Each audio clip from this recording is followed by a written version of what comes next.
জাতি গড়ার কারিগর আমি বলতে চাই। আপনার কোন রাজনৈতিক কথা এসে যেতে পারে, আপনারা কষ্ট পাবেন না, কেননা কলম লেখে দিয়ে এটা আপনাদের জন্য খুব লজ্জাস্কর। আমি দেখেছি দু একজন টিচার আমার পরিবারের মধ্যে বা বাইরেও তো আছে, হাতে করে লিখে দিয়ে পাশ করানোর একটা অবস্থার মধ্যে দেশ গিয়েছিল এক সময়।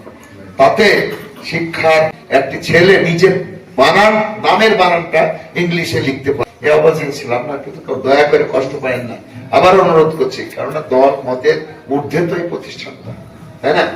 আমি বলেইছি আগে যে আপনাদের কাছে একটা সন্তান দিয়ে যে আমরা মানে দায়মুক্ত হয়ে যাই, এরকম বাংলাদেশের শিক্ষা ব্যবস্থা। যাই হোক, আমি সে ব্যাখ্যায় যেতে চাইনি। জানি না মহান রব্বুল আলামিন এবার আমাকে কোথায় নেবে, কি করবে। তবে যদি হতে পারে কি করব, আপনাদের বিষয়টা অনেক কিছু করে দিতে পারবো সেটুকুন বলতে পারছি না। আমি আমার সাধ্য দিয়ে, আমার ক্ষমতা দিয়ে, আমার বলা দিয়ে আমি আমার গভর্নমেন্টের কাছ থেকে আমি যেন এই গাঙ্গের মানুষের জন্য কিছু করতে পারি, কারণ করার মানসিকতা আমার আছে বলে আমি মনে করি। তাই সকলের কাছ থেকে বিদায় নেওয়ার আগে আপনাদের কাছে আমার সামনের চলার পথটি যেন কল্যাণকর হয়, এই দোয়া আপনারা আমার জন্য করবেন। আমার এই সন্তানগুলোকে দেখার জন্য আমি এখানে এসেছি, যেহেতু কলেজে এসেছিলাম। আমার অন্তরের অন্তঃস্থল থেকে স্নেহ ছাড়া, ভালোবাসা ছাড়া তোমাদেরকে দেওয়ার আমার আর কিছু নেই এই মুহূর্তে।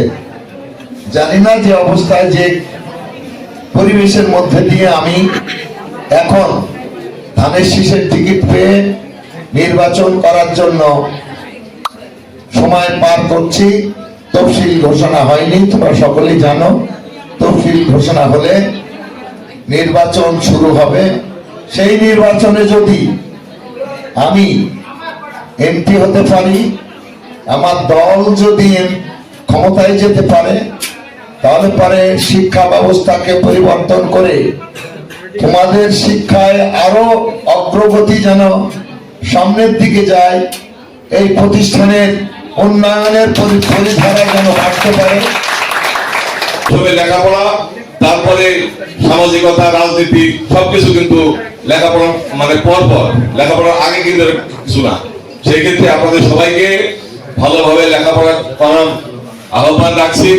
আর আপনারা জানেন আমাদের বিএনপির ভারপ্রাপ্ত চেয়ারম্যান জননেতা তারেক রহমান একটা স্লোগান দিছে। সেই স্লোগান হচ্ছে কি, যে তারুণ্যের প্রথম ভোট ধানের শীষের পক্ষে হোক। এই কথা বলার পিছনে কিন্তু অনেক কারণ আছে।